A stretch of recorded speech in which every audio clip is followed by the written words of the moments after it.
Bienvenue sur le podcast Fais voyager ton entreprise. Aujourd'hui, j'ai le grand bonheur de recevoir, comme il se nomme lui-même, un électron libre.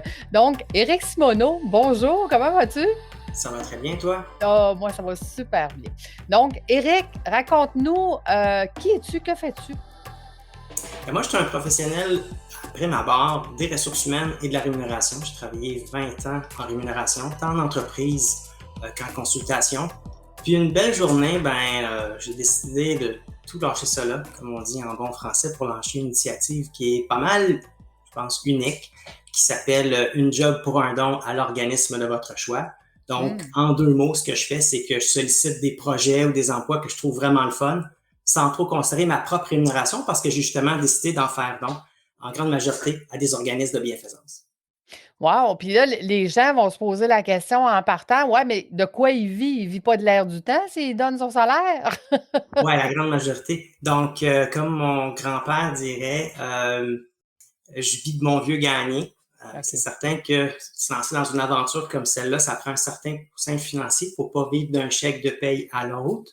Donc, j'ai quand même une quarantaine d'années avancées. J'ai eu l'occasion d'accumuler un certain capital. Et bon, par le biais de certains mandats, il y a quand même un petit peu de rémunération qui me reste avec ça. Donc, c'est comme ça que je vis, si on peut dire. Wow! Écoute, on parlera un petit peu plus, justement du genre de projet que tu as fait et ceux qui te portent, en fait, dans ce nouveau projet-là. Mais avant, comme tu le sais, hein, Voyage déductible, amène, les entrepreneurs en voyage. Donc, j'aime beaucoup commencer à parler de voyage. Dis-moi, si je te pose la question: quel a été ton plus beau voyage? Qu'est-ce que tu me réponds?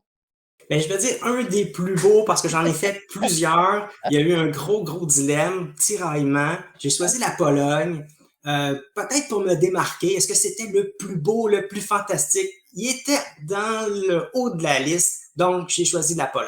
OK, excellent. Donc, dis-moi pourquoi la Pologne? Mais je suis un fan pour je ne sais pas trop quelle raison de tout ce qui a trait à la Seconde Guerre mondiale. Je suis un OK. passionné, euh, amateur, on pourrait dire. Donc, Mmh. je me suis toujours intéressé à ce contexte-là, à cette période de l'histoire, au film. Et bon, de fil en aiguille, j'ai développé un intérêt qui me poussait à aller visiter des lieux que je voyais un peu partout, que j'entendais parler. J'avais envie d'aller sur place.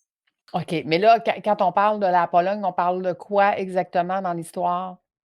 C'est certain qu'il y a plusieurs lieux qui sont très connus. On pense par exemple à Auschwitz, on pense à l'ancien ghetto, il y a la Tanière du Loup, qui était le bunker d'Hitler, il y a les tunnels. Donc, la Pologne, c'est un pays qui est quand même assez grand, parce que j'ai essayé de couvrir le plus large territoire possible dans le temps qui m'était alloué pour essayer d'aller trouver finalement là, ce qui était le plus parlant pour moi. Par exemple, j'ai commencé mon voyage à l'endroit où ce que les premiers coups de feu ont été tirés. Westerplatte, si ma mémoire est bonne, c'est dans le nord, c'est à Gantz. En passant, je vais tout scraper les noms de villes. Là. Vous excuserez mon accent polonais qui est pas au point. Donc, j'avais même vu un film qui était en polonais sous-titré pour me Ah! mettre dans l'ambiance, parce qu'il n'y a pas juste Hollywood là, qui produit des films. Donc, pour OK. aller chercher le maximum d'informations pour qu'une fois arrivé sur place, je puisse dire waouh, j'y suis. Et pour moi, c'était très parlant d'être à des moments, à des endroits là, qui étaient si parlants pour notre histoire. Ça veut dire que, tu sais, moi qui connais absolument rien dans le déroulement de la guerre, je me suis pas intéressée à ça. Raconte-nous le parcours. Là, tu commences à un endroit où est-ce que c'est les premiers tirs qui ont eu Ouais, lieu, puis après ça, c'était quoi ton cheminement, ton parcours? Qu'est-ce que tu as fait? oui. J'ai commencé justement par Gans, qui était dans la ville du Nord. Il y avait un bureau de le, le chat qui se met. Oui, les Euh, les les bloopers de Chanel. donc, oui, Gans, qui était dans le Nord, c'est une ville où, à l'époque, était très allemande. Donc, clairement qu'on peut faire un parallèle avec ce qui se passe présentement en Ukraine. On voit la Crimée, etc., des territoires annexés. Donc, les Allemands de l'époque ont voulu investir ce bout de territoire-là, se disant faut défendre nos confrères qui sont en très grande majorité de langue allemande.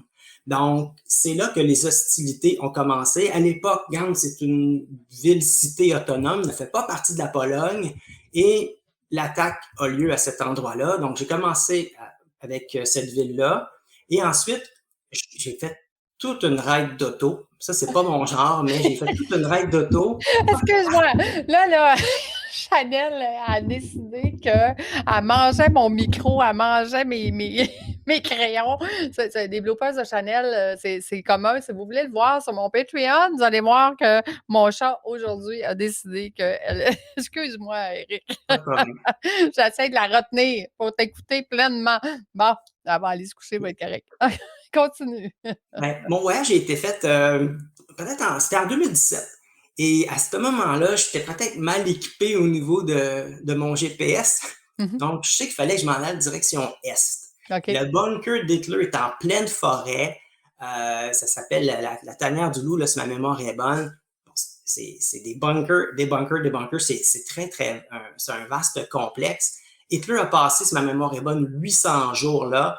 Le film Valkyrie avec Tom Cruise, la tentative d'assassinat raté d'Hitler a eu lieu dans l'un de ces bunkers-là. Okay. Donc, j'ai fait 4 heures et quelques de route, direction Est. Ça tombe bien, c'était le matin. Je visais le soleil. Je n'avais pas de, j'avais pas de GPS. J'étais mal foutu. Une route qui était barrée. En tout cas, j'étais tellement content d'être rendu. Donc, Tanière du Loup, deuxième destination.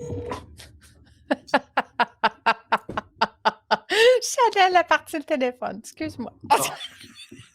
Ensuite, c'est pire qu'un enfant, là. Et quand elle décide que c'est l'heure d'être tannante, d'être tannante. Bon, elle est couchée. Vas-y. Ensuite, je me suis redirigé vers le sud. J'étais allé à Varsovie. De là, ça a été une place où j'ai pu aller explorer à Lublin, mon premier camp de concentration qui était Majdanek. Ça, c'était marquant pour moi. C'est peut-être je dirais malheureusement, là, c'était peut-être un des plus grands highlights. À un moment, je me souvenais toujours, c'est un camp, c'est immense. C'est immense. C'est en terrain de football, là. C'est très, très grand, là. C'est plusieurs terrains de football. Pas aussi grand qu'Auschwitz, là, mais c'est quand même très, très grand. Et je me souviens, j'étais dans le taxi, c'était en banlieue de cette ville-là, mais vraiment, là, vraiment proche de la ville. Je regardais pas dehors, je regarde mon livre et à un moment donné, je me revire la tête et je vois, tu sais, les tours de contrôle en bois, tu sais, le fameux brun, là, qu'on n'aime pas trop voir, là. Et là, je suis allé d'un sac et j'étais, wow, quelle horreur. Et c'est un camp qui est immense et contrairement à Auschwitz, il est vide. Il n'y a pas très peu de touristes.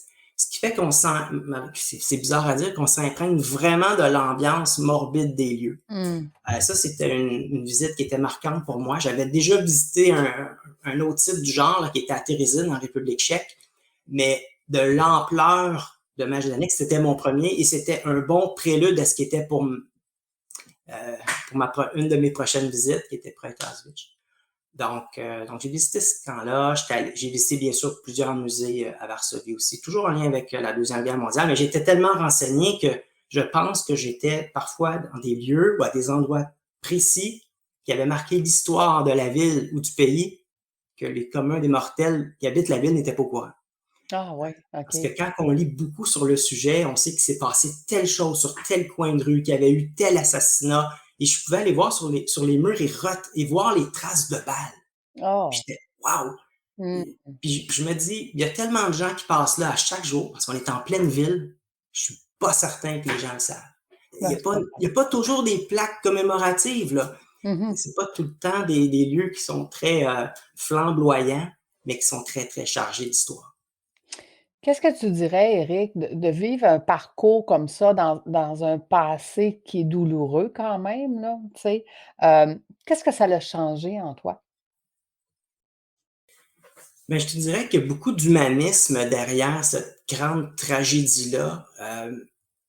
C'est très poignant de voir ça, de voir toute l'horreur qui a été commise. On peut en entendre parler, on peut se le faire dire, mais le voir, c'est épouvantable. Majdanek, j'en parlais un peu tantôt, c'était le dépôt des chaussures. tu sais, des souliers, combien qu'on peut en tasser des souliers? Mmh. C'est épouvantable.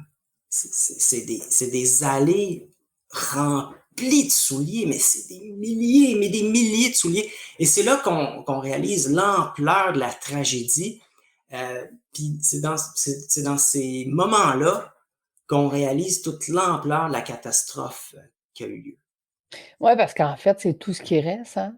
Ouais. L'être humain est plus là, Mais il y a c'est il une y a fraction, parce que ce qu'on se fait dire, ah, vous envoyez tel nombre, vous devez sûrement être impressionné. Sachez que ce n'est rien. C'était tant de fois plus avant. Ça n'a aucune commune mesure.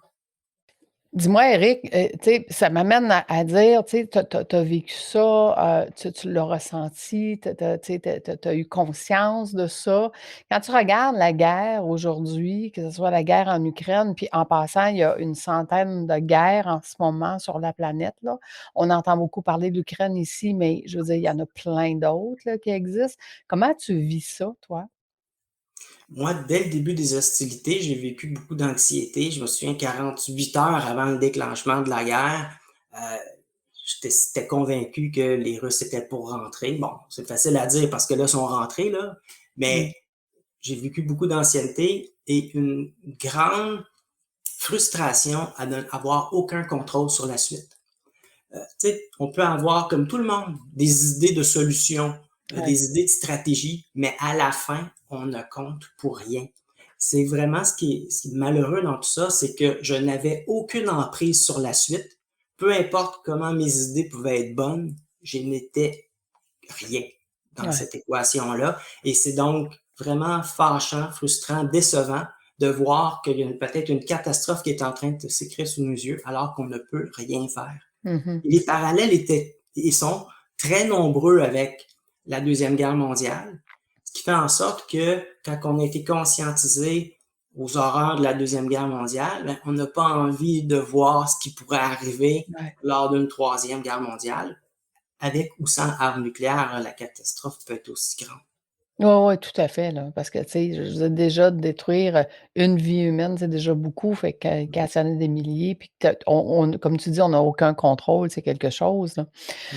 Est-ce que tu dirais que, ce voyage-là que tu as vécu a fait partie de ta nouvelle vie aujourd'hui, qui est de travailler pour donner ce que tu reçois?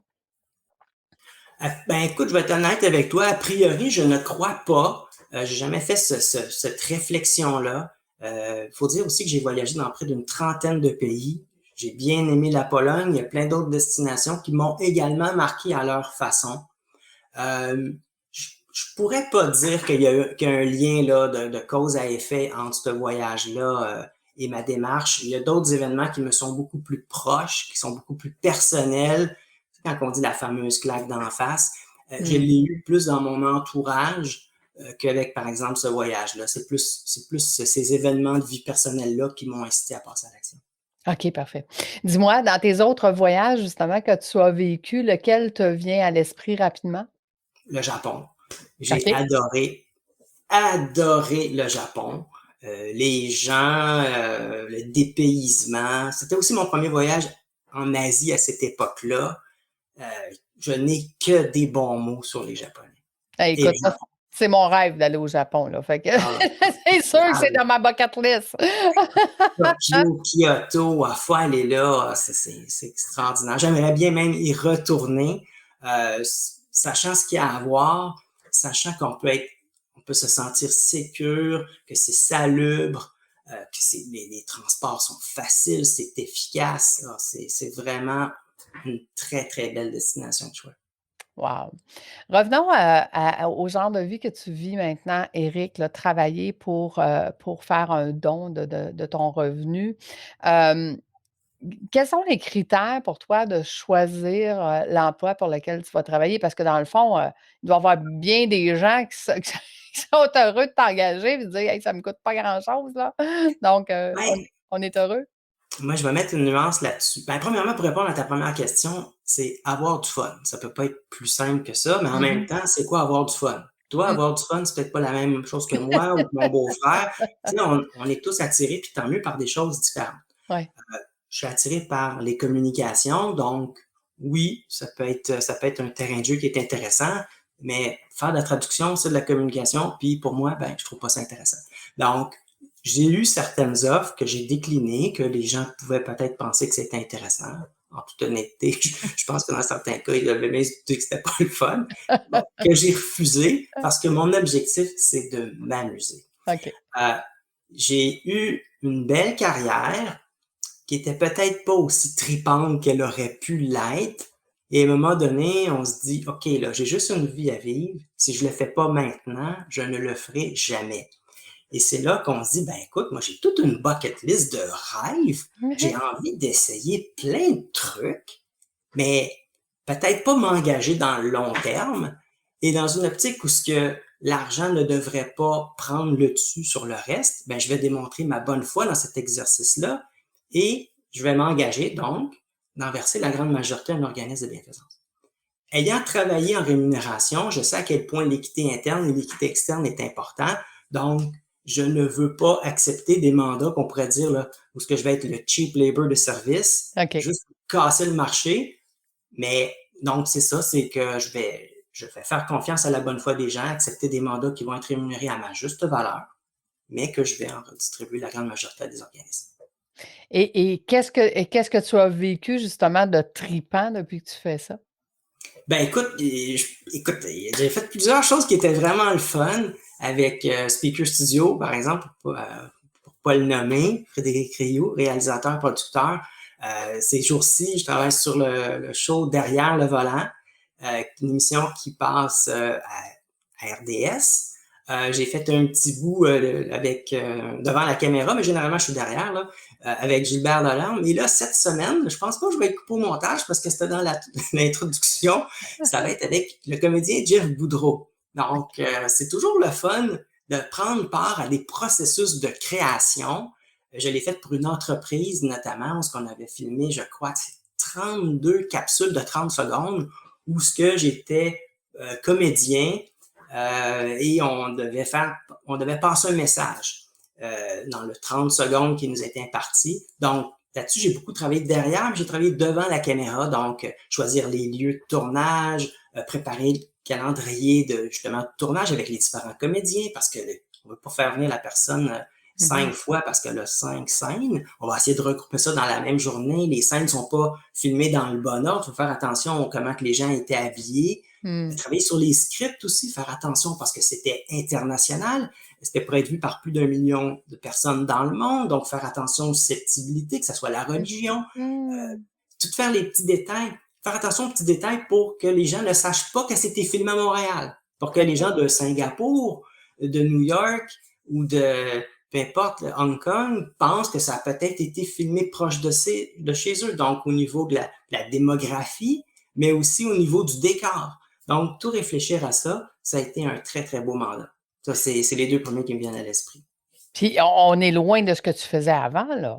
Ben oui, parce que moi, j'ai travaillé 20 ans en rémunération, donc à déterminer combien et comment les gens devaient être payés. On pense par exemple à échelle salariale, programme de boni ou l'équité salariale. C'est pas toujours des trucs très, très jojo. C'est des trucs où il faut parfois beaucoup se casser la tête, mais que c'est pas nécessairement excitant. Mais à un moment donné, on rentre dans le principe de la société high grade, c'est que t'es bon, donc on va t'en faire plus, puis parce que t'en fais plus, tu deviens encore meilleur. Donc, on rentre dans un engrenage qu'on peut difficilement sortir. Est-ce que c'est payant? La réponse est oui. Est-ce que c'est intéressant? Peut-être pas. Bizarrement, peut-être, j'ai certains confrères qui sont maintenant rendus agents d'immeubles, qui ont travaillé aussi 20 ans en rémunération, une autre qui est rendue agente de voyage. Donc, je suis pas le seul là, qui défroque là, après 20 ans. Non, non, mais tu sais, à un moment donné, quand on a fait plusieurs années dans un métier, tu sais, ça arrive fréquemment qu'on veut voir autre chose, on veut voir le Ben monde oui, autrement, puis on veut faire autre chose. Les jeunes sont plus rapides que notre génération. Les jeunes, eux, moi, écoute, les dernières années que j'accompagnais en finance, je disais, c'est des cycles de 7 ans. Après 7 ans, souvent, ils vont changer soit de job, de maison ou de blonde ou de chum, mais ils changent quelque chose.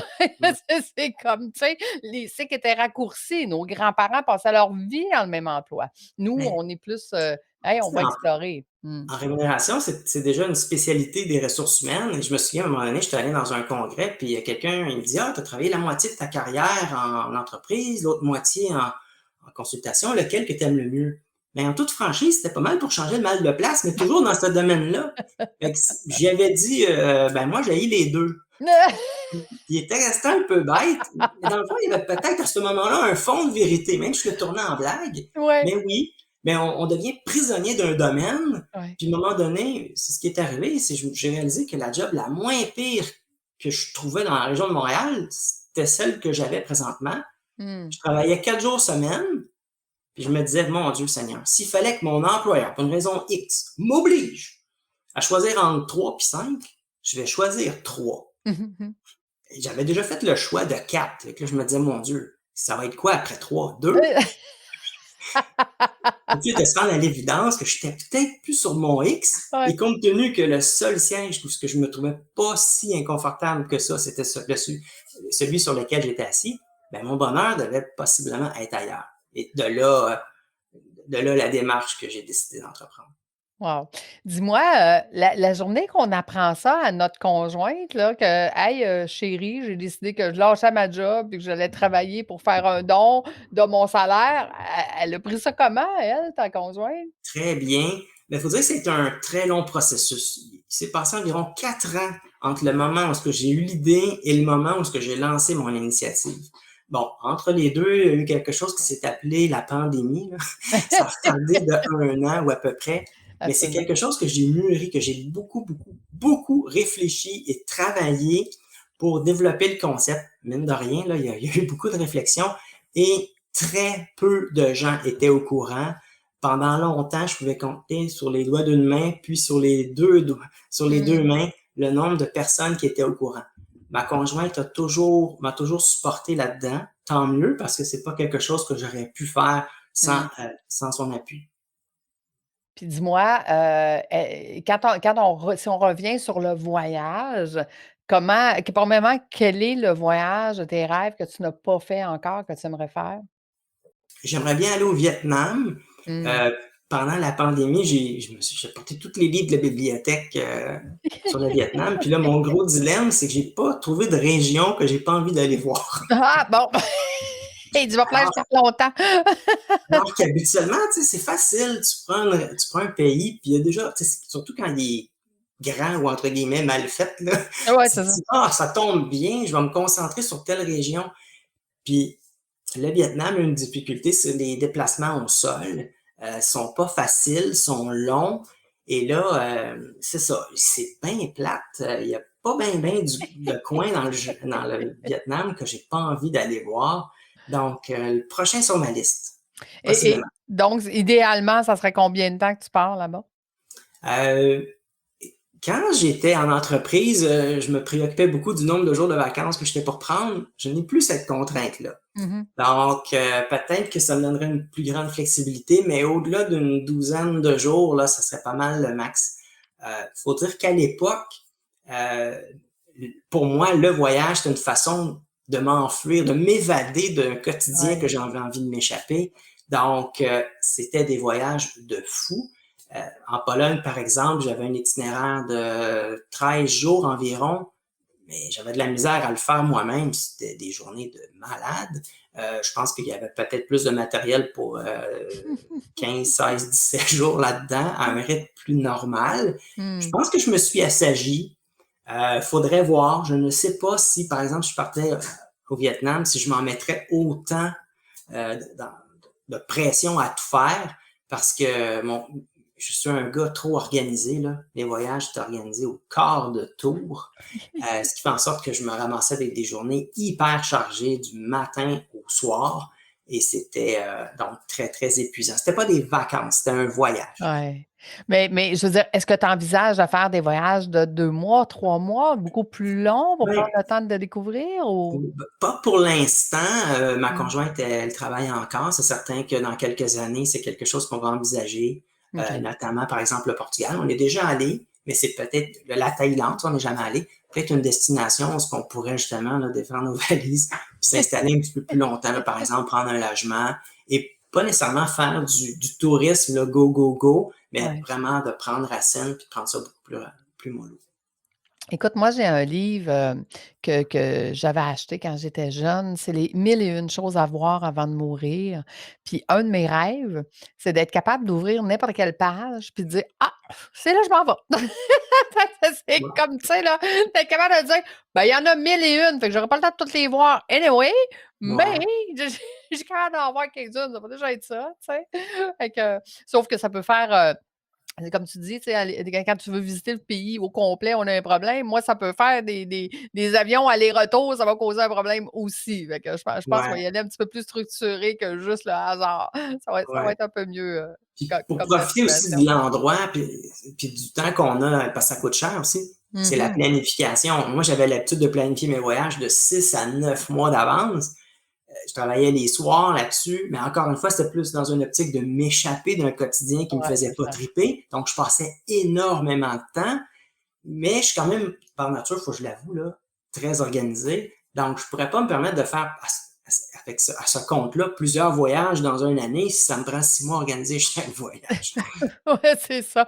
Tu les vis vraiment avant, là, parce que tu les Ah, je les organises, vis. Ben énormément. oui, oui, je peux les repasser dans ma tête, puis je faisais la blague avec ma conjointe. J'ai mon itinéraire justement pas loin ici en Pologne, puis je disais, écoute, s'il arrive de quoi, tu sais où me trouver, là, mardi, 2h30, parce que je fais partie en solo. Appelle, je vais être là, tu sais, s'il y a quelque chose. Elle a pas besoin de mettre un check du GPS de ton cellulaire. Il est Non, déjà écrit. je vais être très facile à retrouver, là. Quelqu'un qui suit mon itinéraire, je pourrais avoir un espion qui me suit partout. Dis-moi, Éric, si je te demandais, brûle pour point comme ça, le voyage extraordinaire pour ta conjointe, ça serait où? De ma conjointe, c'est une bonne question. Une secousse, je t'aurais dit l'Australie.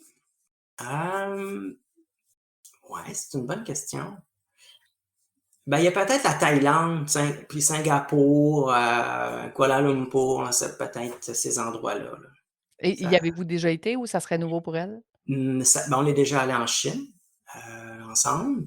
Ça OK. serait nouveau. Ça serait nouveau. Mais là, ça OK. serait peut-être avec le nouveau moi, là. C'est à voir, là, parce que une des raisons pourquoi je fais certains voyages en solo, c'est que, comme je disais, j'ai moi-même de la difficulté à me suivre. Fait que ma conjointe, là, ça marche pas. Donc, pas tout Au le temps. quart de tour, 12 heures par jour pour aller voyager, je suis d'accord, c'est comme faut être prêt, là, faut être Ah prêt, ouais, hein? donc, mais je m'adapte, là. Je m'adapte quand même. Donc, pas facile à rester en place, mais sûrement qu'on serait capable de trouver un compromis entre l'endroit et le style de voyage qu'on a envie de faire ensemble. Si on revient, à tes travails que tu fais, tes contrats que tu choisis, ça serait quoi pour toi, là, un contrat de rêve, là, que tu dis: «Ça, là, je triperais vraiment à faire ce métier-là»?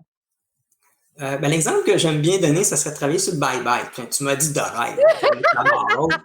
Tu sais, puis j'ai même déjà dit à la blague que mon revenu est inversement proportionnel au fun que je pourrais avoir. Effet secondaire, j'ai dit tantôt que je voulais pas briser le marché, mais pour le bye-bye, Ah!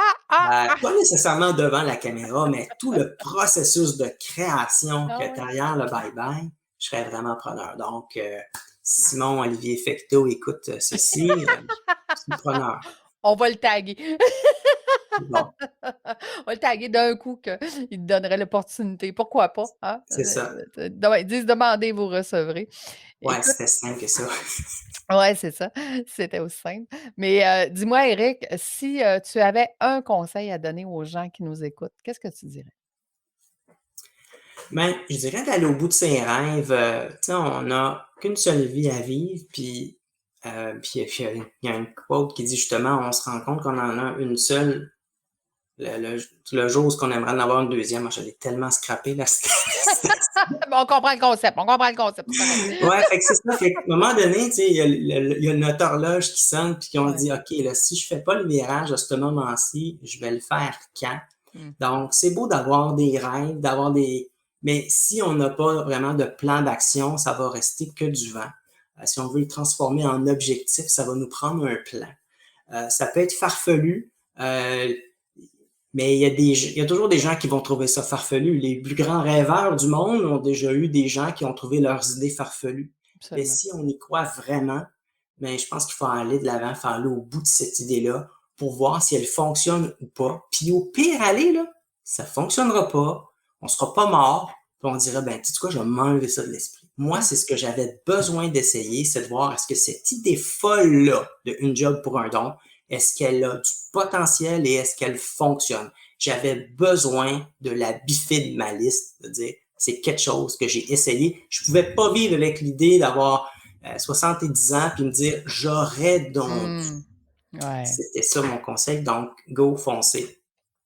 Ben, écoute, c'est un très bon conseil, puis, tu vois, moi, c'est ce que j'ai essayé, en fait, hein, quand j'ai parti Voyage Éductible. C'était d'abord pour amener mon ikigai personnel avec mon ikigai d'entreprise. Comment je peux faire pour joindre ce que j'aime le plus, voyager, dans mon travail? Et maintenant, je travaille à voyager. C'est Fait ça. que tu vois que n'importe quelle idée farfelue peut devenir, l'idée du siècle et dire: «Ben, coudonc, aujourd'hui, je travaille plus, je m'amuse tout le temps». Mais c'est Puis, tu sais exactement ça. Puis, ouais, tu es en train justement de ben, développer une conférence. Puis, c'est l'idée, c'est de dire, est-ce que je peux définir mon objectif ou ma vie idéale, puis ensuite ouais, réfléchir aux moyens de financer cette vie-là, au lieu de absolument. rentrer dans une roue où ce qu'on fait juste travailler puis dépenser sans vraiment avoir d'objectif de vie idéale. Oui, mais je te dirais que, tu sais, dans l'Académie de l'éclosion, quand j'accompagne mes entrepreneurs, souvent, la première formation, c'est, de venir mettre, justement 10 choses sur leur bucket list. Puis ils réalisent que ça fait tellement d'années qu'ils travaillent dans leur entreprise qu'ils se sont perdus. Ils n'ont plus aucune espèce d'idée quoi mettre sur la liste. Ils travaillent pour leur entreprise, pour leurs employés, pour leurs enfants, pour leurs conjoints, conjointes, mais eux, ils ont plus de désir et c'est souvent la goutte qui fait que: «Hey Lucie, j'ai besoin de toi, j'ai besoin que tu m'apprennes à faire autrement». C'est souvent ça. Puis tu sais, quand moi je les vois là, que c'est une page blanche là, ils regardent leur bucket list puis ils sont pas capables d'écrire rien, rien, rien.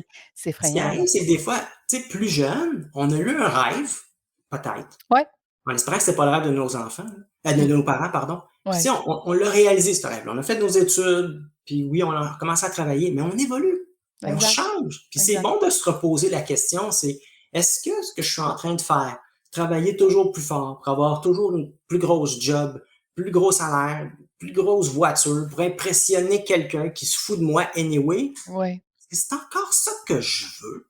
Est-ce que ouais, c'est encore ça après ce à quoi je cours? C'est ça qui me fait qui me carbure? La réponse est peut-être non. Puis exact. c'est bon de se reposer cette question-là parce qu'on change. Mmh Mais il faut mh. se reposer ces questions. Et sachez que quand on pose la question, c'est quoi la solution, puis c'est quoi les plans d'action, tu vois, exemple pour les voyages, ben moi, les gens, ils peuvent mettre de l'argent tant par mois dans le compte en fiducie de l'agence de voyage. Donc, ils sont capables d'accumuler leur rêve de vie, de voyager, puis c'est pas dans leur compte, fait qu'ils le dépenseront pas. Fait que tu vois, il y en a des solutions. Il suffit juste de dire, ben, c'est quoi ton rêve? Puis après ça, ben, trouve les gens qui vont t'accompagner et qui vont te permettre d'atteindre tes objectifs. Puis fais attention, hein, parce que ce que tu dessines, ta vie de rêve, c'est peut-être ça que tu vas obtenir. Ouais. Ben, c'est ça et tu sais, je veux dire, comme tu dis, le fait de mettre de l'argent de côté, ça donne des opportunités qu'on n'aurait peut-être pas eues la Ouais, journée où on dit: «Bon, là, j'ai envie de le faire». C'est vrai pour moi, mais c'est vrai aussi dans l'exemple que tu viens de donner, le fait de visualiser ce vers quoi on a envie d'aller, ben, on commence dès maintenant à tout à prendre les fait. moyens nécessaires pour y arriver, que ce soit, prendre du temps pour le préparer ou mettre de l'argent de côté. Tout à fait. Merci Éric, Simoneau Merci à d'avoir toi. été avec nous. Donc, on va continuer. Où est-ce qu'on te retrouve? Où est-ce qu'on peut te suivre? Ben, j'ai mon site internet ericsimoneau.ca avec tous les détails par rapport à bon, qui je suis, mon initiative, un job pour un don. Vous allez voir par exemple que j'ai un blog, j'ai une infolette que j'envoie très peu souvent, mais qui est quand même là pour donner de mes nouvelles. J'ai un magazine gratuit aussi de 34 pages. Donc, plein de choses intéressantes sur mon site, mais je suis aussi sur les réseaux sociaux, principalement sur LinkedIn, mais aussi sur Facebook et Instagram. Bon, ben super. Donc, on va aller s'abonner à toi pour aller voir c'est quoi le prochain travail que que tu vas Exactement. faire après celui-là. C'est intéressant de voir le parcours des gens, mais surtout quand les gens triplent leur vie à vivre leur vie de rêve. Fait que bravo, belle initiative. Moi, c'est ce qui m'a poussé à t'inviter à dire, moi, tout ce qui est atypique, hein, puis qui amène les gens ailleurs, je trouve ça intéressant. Donc, merci d'avoir été avec nous aujourd'hui. Ben, merci. Puis écoute, c'est le fun de suivre du monde, mais il ne faut pas vivre notre vie par procuration. Donc, go, allez le faire, faites-le. Absolument. Donc, c'est quoi qu'il y a sur ta bucket list? Hein? Va faire ta bucket list, ça presse. Merci tout le monde d'avoir été avec nous jusqu'à la fin et nous, on se retrouve la semaine prochaine. Merci, Eric. À bientôt. Merci. Tu as l'habitude maintenant, les bloopers de Chanel, je te les laisse. J'espère que ça te fait rire autant que moi. Et si tu veux les voir, tu peux aller sur mon Patreon.